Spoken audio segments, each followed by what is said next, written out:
Beer, it's an American tradition and a brewmaster's craft. Join me as I hit the streets to find some of America's best breweries.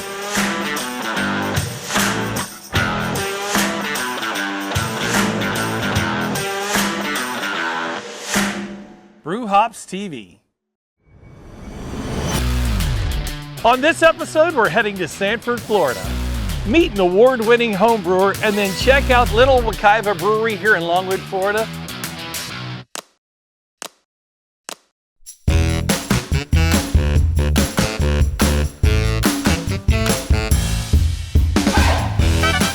So Big Dog, where are we headed today? Chip, today we're headed to downtown Sanford, Florida. We're gonna go check out the Community Brew House, also home of Sanford Homebrew. These are the guys that put all of Sanford brewing on the map.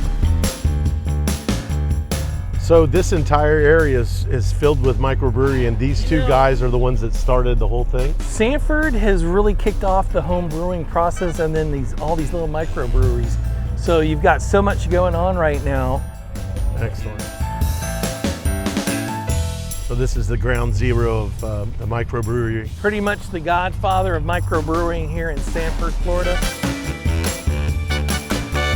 Beautiful downtown area, Big Dog. It is. There's another brewery right there. They're like everywhere. They're like popping up. So Big Dog, is this the place right here? Sure, this is a place. How about this one right here? Yeah. Oh, front row.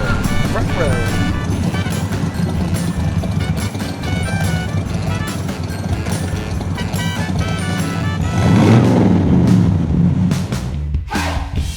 Coming in hot. Coming in hot. As we pulled into Sanford Homebrew, doesn't look like much from the outside, but these guys influence a lot of brew makers here in the city of Sanford.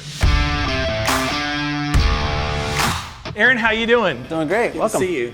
So Brew House is here in the community. What's one of the community beers you guys try to make to kind of commemorate that? Our Porch Fest beer is probably the most well-known one.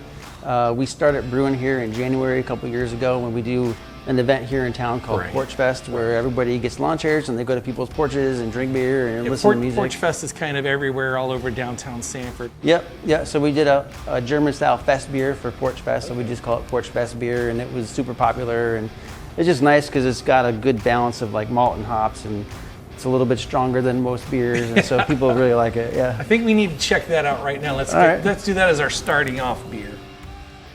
Here at Community Brew House, we have 11 beers on tap.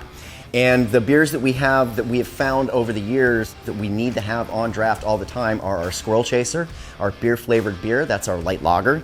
Our Porch Fest, which we named after the event that goes on here in Sanford in February every year. We made a very light German Fest beer, which is a step down from a German Oktoberfest, but it's still malty and has a lot of flavor in it.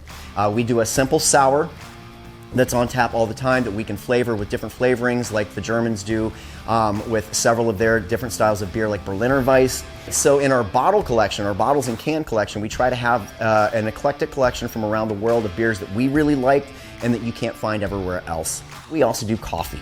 So it's like going to a regular upscale coffee shop inside of a brewery. So this is Porch Fest. Yeah. Pretty good. What all goes into that? So that's got some Pilsner malt, Carapils, some Munich malt, so it's nice and bready. Yeah, and I malty. taste it was very bready. Yep, and then it's got some classic German hops. Yeah.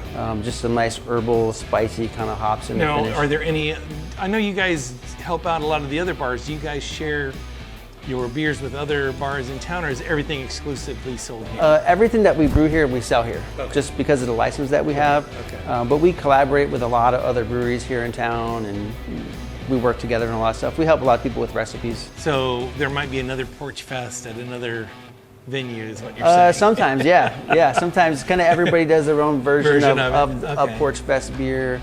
There's a few other events throughout the year that kind of, Oktoberfest or things like that, where everybody does their own take, but we usually kind of like collaborate on things like that. What's the style of beer that you like to make that's like the most fun? Like you look forward to coming in and that's what I'm working on today. Yeah, I would say the Alien Space Juice that we make is kind of the most unique and fun one that we do, because it's raw hazy IPA. We don't boil it. It's got a bunch of different grains in there. It turns out purple, and everybody kind of goes crazy about that. So let me stop you. How does it turn? Why does it turn purple? It's the corn that we use in it. Okay.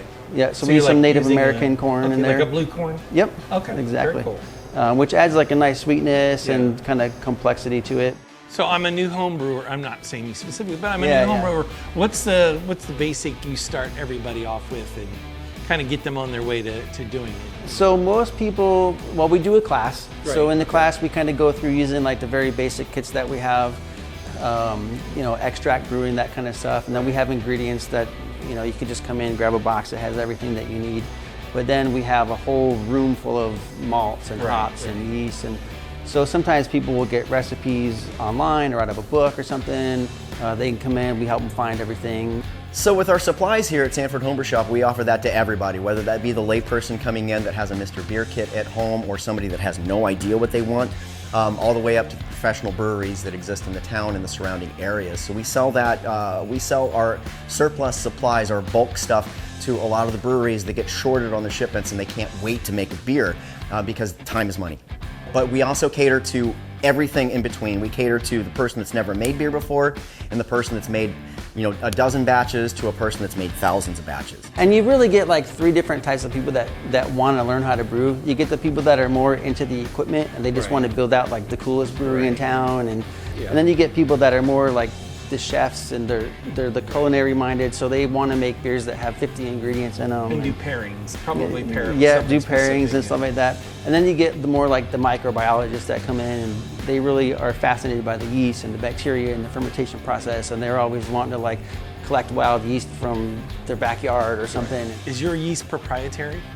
All the yeast that we sell here, we actually get from laboratories. Okay. So they're getting it from all over the world and then propagating it, and then they ship it to us in the cooler. And that's one thing that does kind of set us apart from most breweries, because most breweries, they have a very limited selection of malts and hops and yeast that they use. Most of them just use one yeast or two yeast.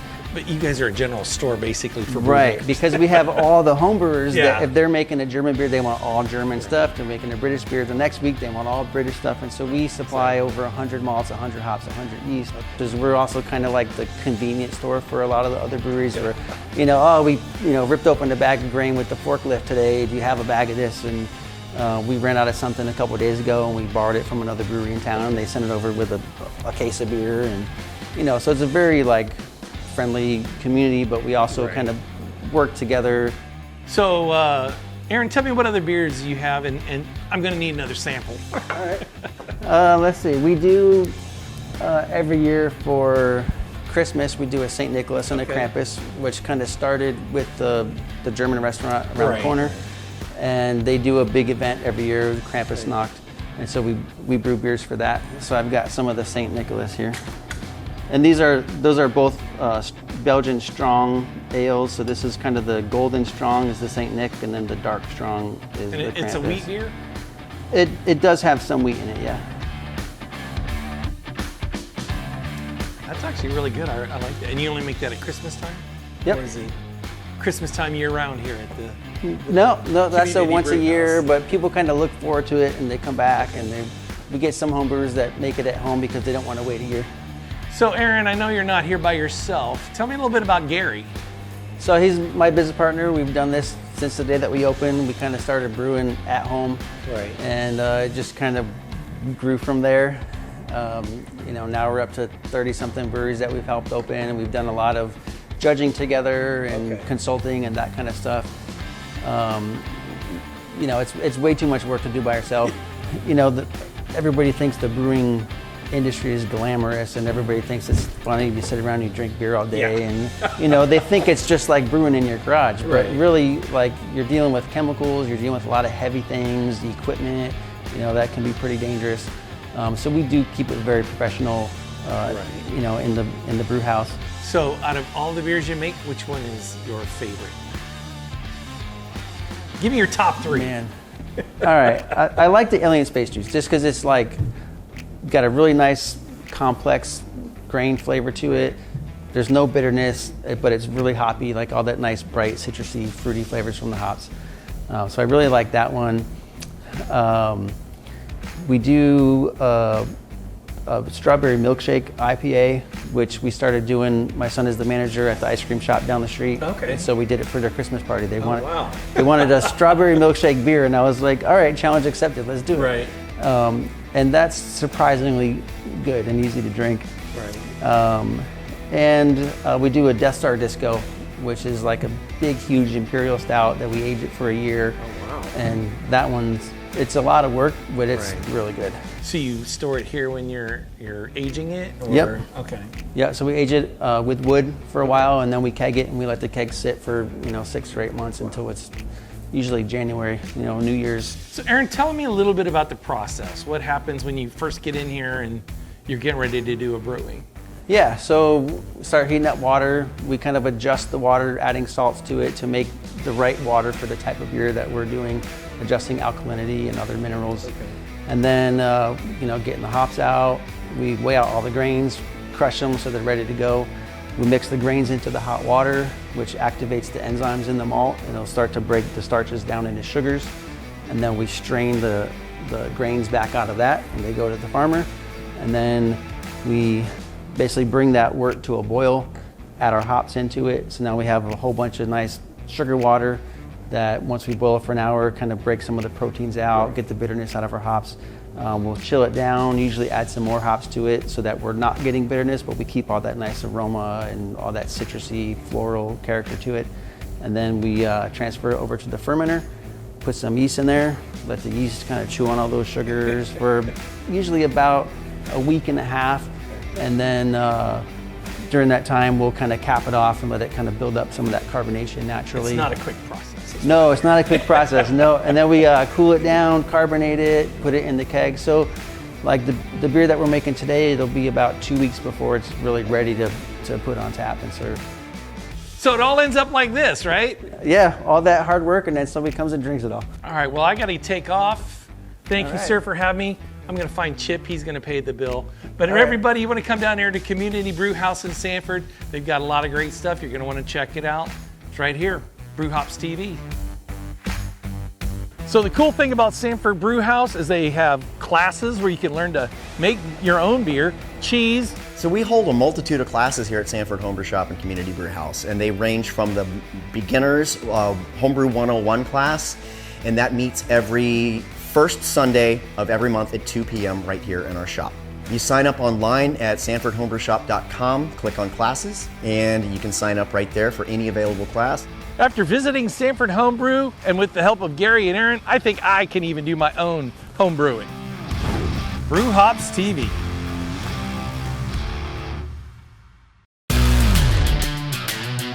So Gary and Aaron told us about a great home brewer who's award-winning. He does everything in his garage. We're getting ready to go check him out. He's just down the road here. Oh, I'm glad Big Dog's coming to brew hop over at my house because I got some good beers to serve him. Pours are probably going to be about 6 ounces each, and I don't know, I'll keep pouring until he stops wanting them.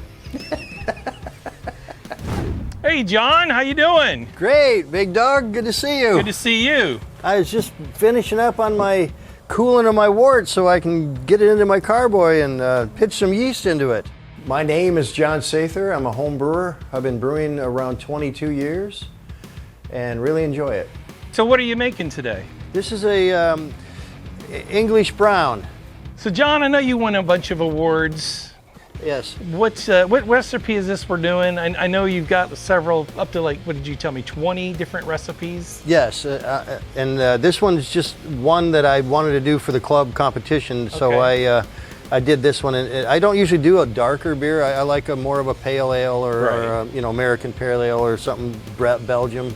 Okay. But this is the one that I'm doing for the club competition, so I'll send this into the other competitions if it's good enough. So has this, well, that's why I want to ask you, is this recipe already won anything? Or? No, this is a brand new Okay. one. Put a little brown sugar in this one. We'll Okay. see if that makes the difference. All right, perfect. Well, I can't wait to try it. I prefer to brew pale ales, which is a kind of a basic beer, lighter, hoppy beer.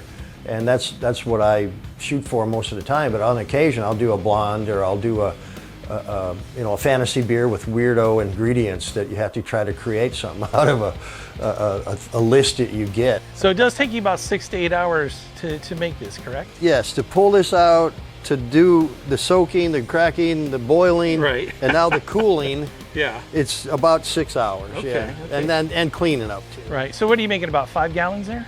Yeah, if you look right there, it's right at the 5-gallon mark. Okay. Okay. So I know it's a big pot. So Yeah, and it's all-in-one, which is nice. I switched over to electric all-in-one system, so I can brew up to 8 gallons per brew. But I prefer to brew around 5 to 6 gallons per brew. That's my recipes that I create. what does it cost to make something like this? Depends on the recipe. If it's a big Piney the Elder, it might be $45. Okay, wow. And if it's a smaller little English brown, it could be $25. Right, So okay. it's in that range. It's just based on your recipe and ingredients. Yeah, and how many grains, Okay. 10 pounds, 20 pounds of malt or something Okay. like that, right? Looks like it's really starting to come together in there. That's for sure. Yeah, it is. I got to get it moving. It's starting to whirlpool better now. So John, I know we're waiting for a couple of weeks for this to be ready. What do you have that's award-winning that I can try right now? I have a cold mug over here, and I'll let you have one of my Belgian blondes. First, all my beers are, man, you gotta, stop dumping. You gotta get a valve on your pipe, on your pot, and all that. And over the years, my beers were pretty rough. But now that I've got some better equipment and I've got a lot better technique, I've created some real good recipes and beers where I can actually feel confident to send them into a home brew contest, which we have 7 of them here in Florida. I'm very proud of him. He's won a lot of medals again. He's very engaged in doing this hobby, which has almost become a job. Nice cold cheers mug Ooh, for nice. you. All right. Give you some of this blonde ale here. Give you a sample. Might be enough. Yeah, it's just a taste. So John, when did you make this? This was about the 2nd week of December I brewed Okay. this, and now it's the 2nd, 3rd week in January, and it's very drinkable. Right. That is very good. Yeah, it's got a nice little So tell me, Belgian-y your taste. profiles. That's It's got some banana and clove from the yeast, and then it's got a very bready, malty backbone that balances the bittering hop quite well, I think. Yeah. So you're getting ready to submit this to a festival, correct? Yes. Well, a competition. Competition, okay. And which one is that? Coconut Cup down in Miami. That's very good. Yeah, I'm gonna have some myself. Go ahead. There we go. Cheers. Very good, very good. Now tell us a little bit about this other refrigerator. What have you got going on in there? This is what I call my fermentation chamber. Okay. And that's where I keep it a certain degrees. I can turn it down to 38 or 40, somewhere even colder if the fridge get that cold, up to 89 or something. And then this is where I ferment. This one's about 3 weeks in, but it looks like it's slowed down quite a bit. This one I called Volunteer. So is your yeast still, where I can see it bubbling in This there, is the yeast at the Okay, top. right. Ale yeast really kind of dominate the top of the wort or the beer now, since there's yeast eating it. It's beer, Right, and lager yeasts are more toward the bottom down in this area. okay. So a lot of times you can see the activity going up and down sometimes, but this here is slowed quite a bit. Yeah, The you can still see it definitely moving, that's for yeah, sure. a little bit. The convection slowed down quite a bit though. So this is my fermentation, or if I get extra beers, I'll put them in here because Okay. I don't want them to get up into the 70s, because Right. then the wild yeast can kick in and start contaminating flavors. So how long does it take you in each one of these? How long do you keep them in that? by 15 days maybe for the primary, Okay. and maybe another 7 to 5 on the secondary, because I'll rack off, or all the brewing terminology. Right. I'll transfer over to a different one and get all that yeast and all that out of there, and then it'll settle out and clear out. I'll cold crash it. I'll get it real cold. Okay. And that'll settle the proteins and the polyphenols and all the dead yeast cells and whatever all hit the bottom, so it clears out real Right. well. Like this beer's right clear. So what are your names here? I see something written on it. Loving every minute of it. Yeah, this is this is my American Pale Ale. Okay. And I wrote loving every minute of it, you know, kind of like the old song from Right. Dan Reno or Mike Reno. Right. And then this one is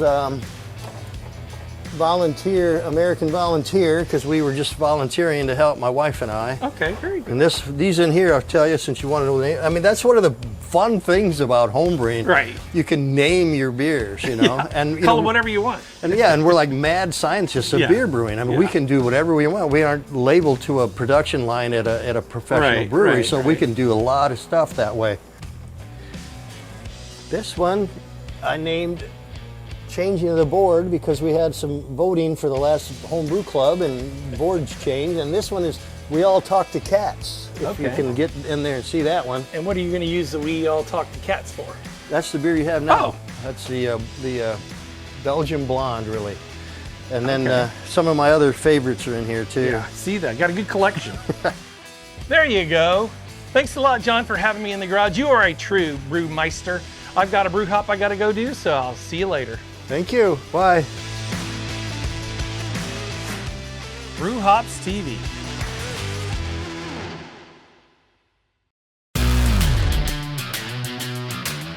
We're at Little Wekiva Brewery here in Longwood, Florida. We're going to go in and check out their famous Jalapeno Cream Ale.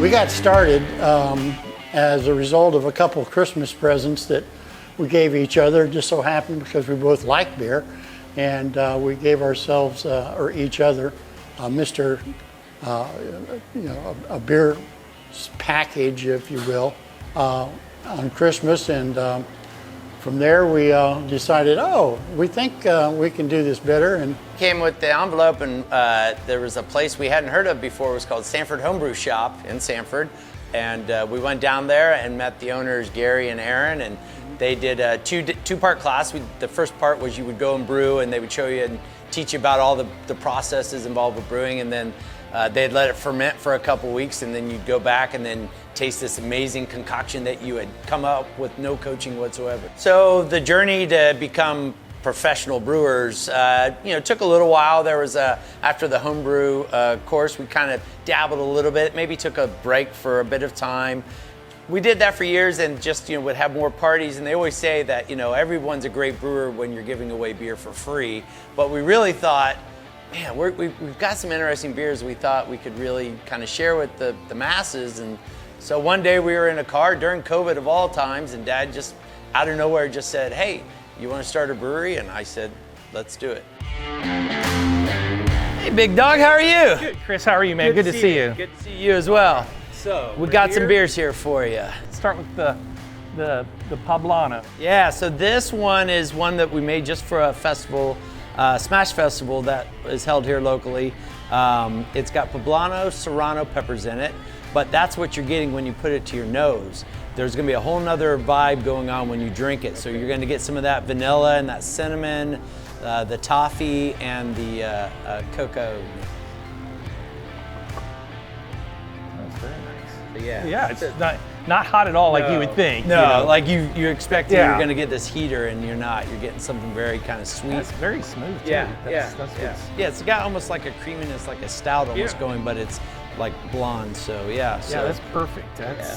So where do you source the peppers? Yeah, so actually we just go to a local Latin market here that's where we get all our best peppers. Okay. And actually I've found in beer, the more beaten and abused those peppers look, they just work a lot better. There you go. The flavors are really ready to come out of them. So yeah, that's what we do. What have we got here? All right, so it's close to St. Patty's, so of course we've got another one of our core beers is our Irish Red, but I'm assuming it's gonna be very popular over the next couple of Yeah. days. So fairly standard. You got your standard barley in there. We do roasted barley as well, give it a little bit of that roasted flavor. We do actually some darker Munich malt to help bring out that color as well. And we kind of cheat it sometimes. So Irish Red is made with English ale yeast. That might actually make some Irish people very unhappy. Okay. It's a good beer, it doesn't matter, right? That's right, that's right. But yeah, that one's a little on the lighter side. I mean, it's got the malt flavor, Yeah. but being here in Florida, you still want to be able to kind of crush on one of those. Yeah, it's another smooth drinking. It's not heavy by any means. No. You can definitely drink a couple pints of that for sure.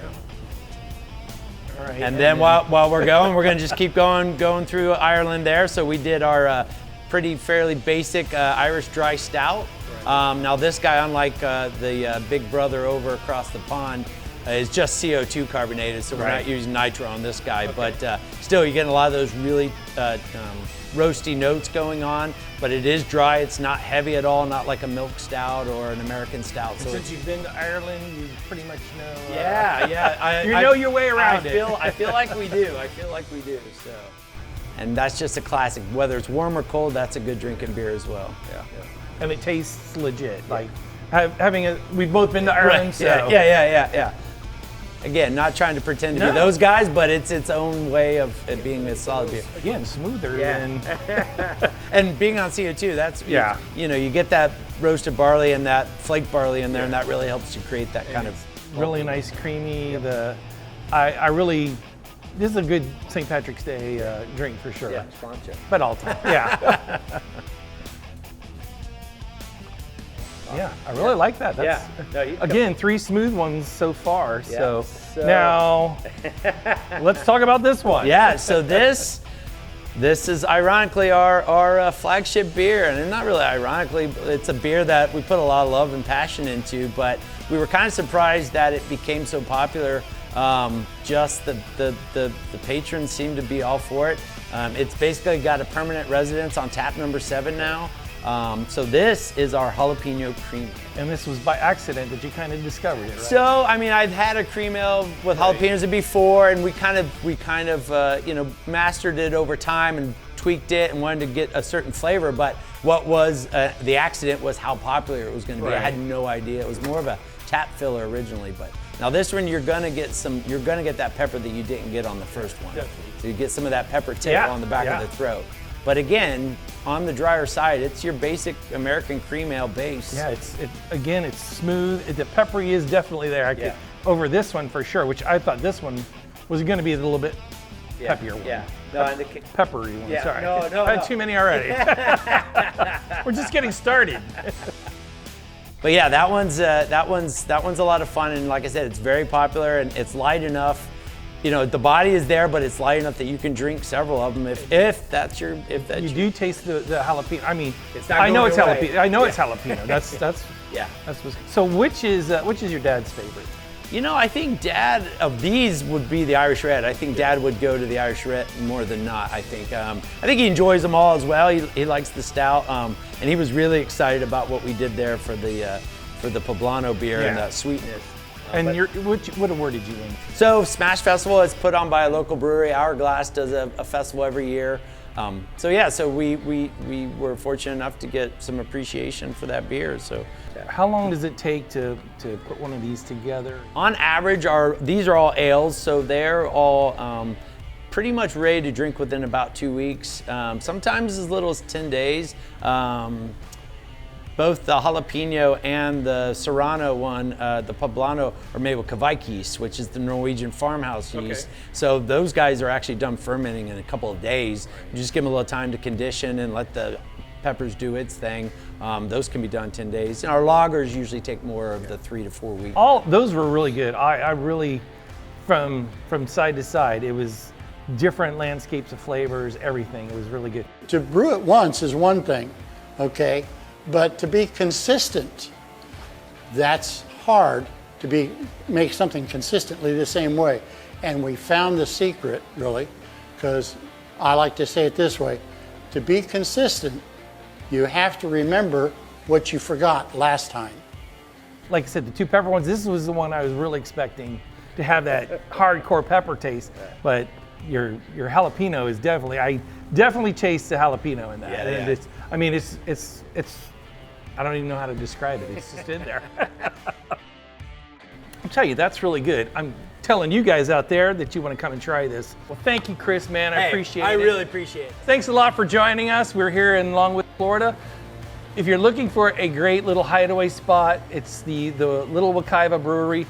You'll be coming back time and time again, and get the flight because you get everything right here and 4 beers. So thanks a lot for joining us. Brew Hops.